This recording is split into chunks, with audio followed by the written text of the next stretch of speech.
नमस्कार दोस्तों, आज खबर आ रही है कि दिल्ली की मुख्यमंत्री रेखा गुप्ता जी के ऊपर किसी ने हमला किया, थप्पड़ मारने की कोशिश की।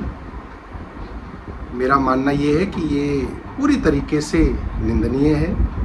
किसी भी तरीके की हिंसा का हमारे समाज में और हमारे देश में बिल्कुल स्थान नहीं है। और ये बात आज नहीं, ये बात महात्मा गांधी जी ने हमें आज से 100 साल पहले सिखाई थी। सवाल ये है कि वो कौन से दल हैं और वो कौन सी विचारधारा है जो देश में और समाज में हिंसा को बढ़ावा दे रही है, हिंसा को पैटर्नाइज कर रही है, वायलेंस को पैटर्नाइज कर रही है। और हिंसा सिर्फ किसी मुख्यमंत्री के ऊपर हमला करना ही हिंसा नहीं है। एसएससी के स्टूडेंट्स और टीचर जब अपना हक मांग रहे हैं, उनके ऊपर पुलिस की बर्बरता भी हिंसा है। किसान अपने हक के लिए कई महीने तक धूप, बरसात और सर्दी में जुटे रहे और उनके ऊपर बर्बरता से पुलिस द्वारा हमले किए गए, सर फोड़ दिए गए, जमीन पे घसीटा गया, वो भी हिंसा है। छोटे छोटे मामलों में पुलिस जिस तरीके का व्यवहार हमारे नागरिकों के साथ करती है, वो हक उनके पास नहीं है। वो हक कोर्ट्स के पास है सजा देने का, वो भी हिंसा है। और जब जब अरविंद केजरीवाल जी के ऊपर हमले हुए,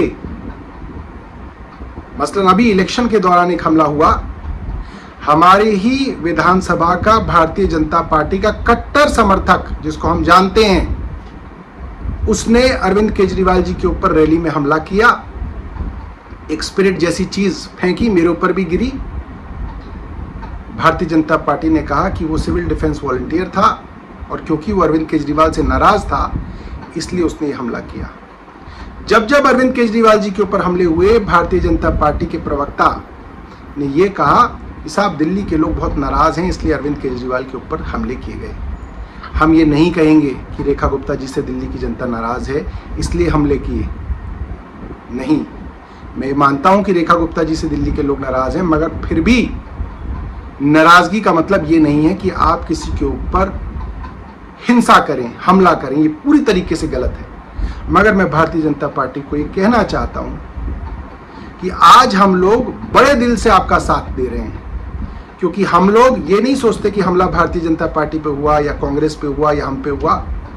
इन प्रिंसिपल वायलेंस गलत है और हम और तमाम पार्टियों को इसकी निंदा करनी चाहिए और इसके अंदर कहीं पे भी उस अटैक को जस्टिफाई करने की कोशिश नहीं करनी चाहिए, जो भारतीय जनता पार्टी ने बार बार की। जब जब अरविंद केजरीवाल जी के ऊपर हमला किया, हम ये कहेंगे कि ये हमला किसी भी कारण किया हो, ये जस्टिफाइड नहीं है, हिंसा जस्टिफाइड नहीं है। और भारतीय जनता पार्टी को ये बात सोचनी पड़ेगी कि वो कौन से दल हैं, वो कौन सी संस्थाएं हैं जो हमारे समाज में हिंसा का जहर घोल रहे हैं। बहुत बहुत धन्यवाद। मैं आशा करता हूं मुख्यमंत्री जी को चोट नहीं लगी होगी और वो जल्द जो है दोबारा से जनता के बीच में आएंगी। हमारी तरफ से उनके स्वास्थ्य को लेके, उनकी दीर्घायु को लेके बहुत बहुत शुभकामनाएं। धन्यवाद। जय हिंद।